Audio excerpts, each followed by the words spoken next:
Salut les biscuits et bienvenue dans ce nouveau décor qui appelle un nouveau concept, vous l'aurez compris. Ce décor que l'on a préparé avec amour, avec hibou, va permettre d'introduire un concept un petit peu plus littéraire sur notre chaîne, à savoir des lectures. Alors, pour ce premier épisode, ce premier arc narratif que vous allez pouvoir suivre sur la chaîne, nous avons décidé de prendre le premier tome de la saga The Witcher, l'un de mes ouvrages préférés en littérature, donc on espère que ça vous plaira évidemment. Il devrait y avoir 3-4 épisodes, je sais pas encore au moment où l'on tourne cette vidéo. Dites-nous dans les commentaires ce que vous avez pensé de ce premier épisode, de ce premier arc, et n'hésitez pas à nous proposer les œuvres que vous voudriez voir adaptées, ou la suite de The Witcher si vous l'attendez avec impatience. Je vous souhaite une excellente immersion, c'est parti.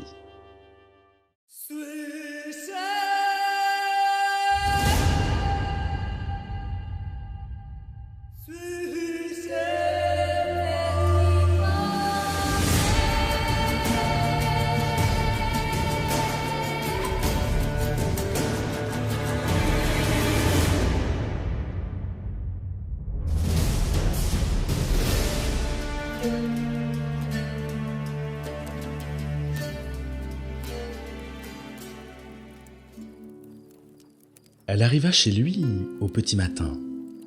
Elle entra discrètement, tout doucement, à pas feutrés, flottant dans la pièce comme un fantôme, un spectre. Le froufrou de sa mante à capuchon sur sa peau nue était le seul bruit qui accompagnait ses gestes. C'était pourtant cet infime bruissement, à peine audible, qui réveilla le sorceleur, ou plutôt le tira du demi-sommeil qui le berçait avec monotonie. Il était comme dans un gouffre insondable, en suspens entre le fond et la surface d'une mer paisible, parmi des lianes de goémons qui ondulaient tout doucement. Il ne bougea pas, il n'eut même pas un frémissement. La jeune fille s'approcha de lui, se défit de sa mante et puis, lentement, avec hésitation, ploya un genou qu'elle accompagna contre le bord du lit. Il l'observait à travers ses cils baissés, en feignant toujours de dormir. La fille grimpa avec précaution sur le lit, sur lui, et l'enserra de ses cuisses. Prenant appui sur ses bras tendus, elle effleura son visage, avec ses cheveux qui fleuraient la camomille.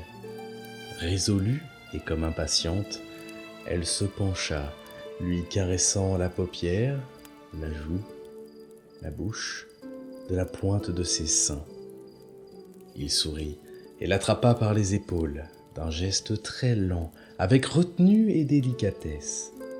Elle se redressa, échappant à ses doigts, rayonnante, éclairée par-dessous. La lueur brumeuse de l'aube estompait son éclat. Il remua, mais d'une ferme pression des deux mains, elle lui interdit de changer de position. Avec des mouvements légers mais décidés de ses hanches, elle exigeait une réponse. Il répondit. Elle ne reculait plus devant ses mains, elle renversa la tête en arrière, secoua ses cheveux. Sa peau était fraîche et étonnamment lisse. Ses yeux, qu'il vit lorsqu'elle approcha son visage du sien, étaient grands et sombres comme ceux d'une ondine. Bercé, il sombra dans une mer de camomille dont le calme disparut pour céder la place à la tempête de ses flots mugissants.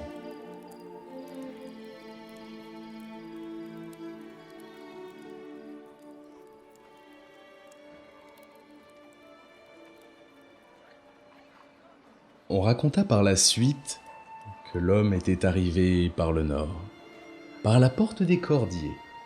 Il allait à pied, menant par la bride son cheval chargé de bagages.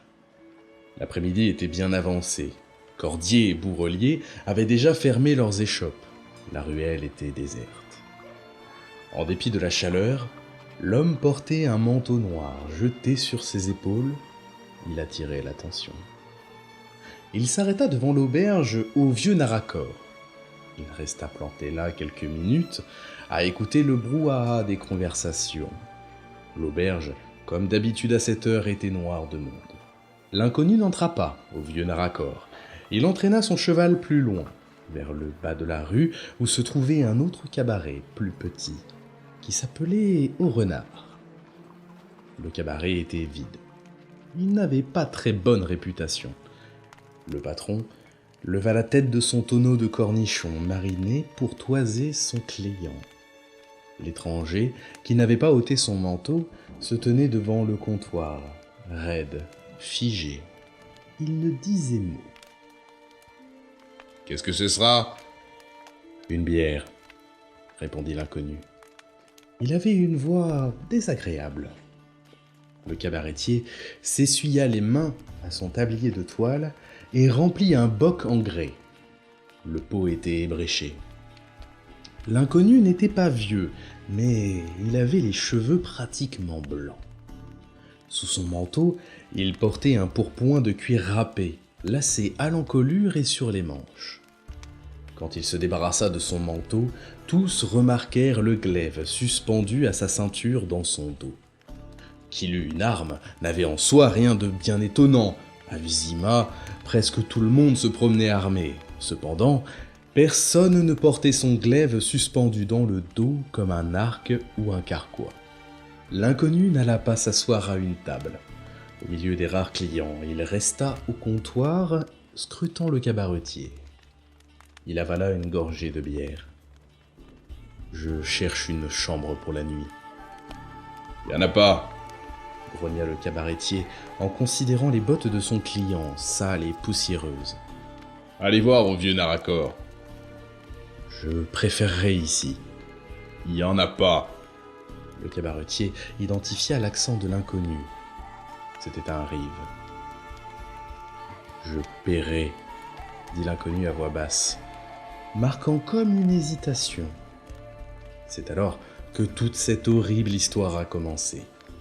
Un butor, au visage marqué par la petite vérole et à la mine patibulaire, se leva et s'approcha du comptoir.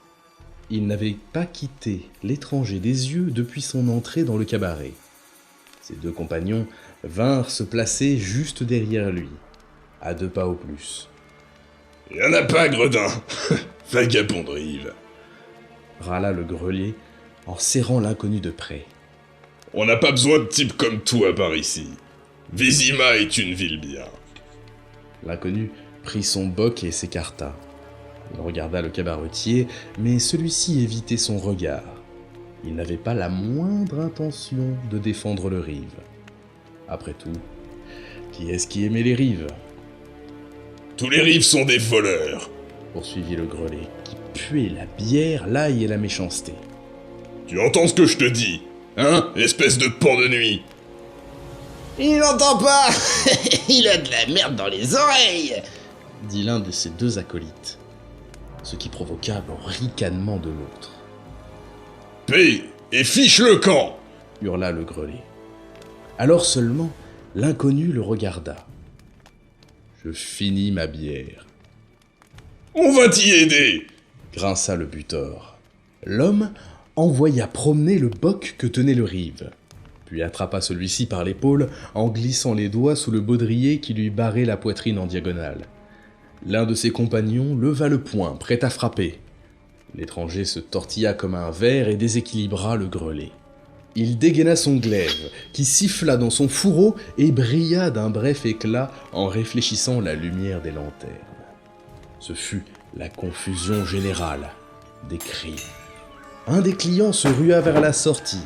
Une chaise culbutée tomba avec fracas, des pots de grès heurtèrent le sol avec un bruit sourd.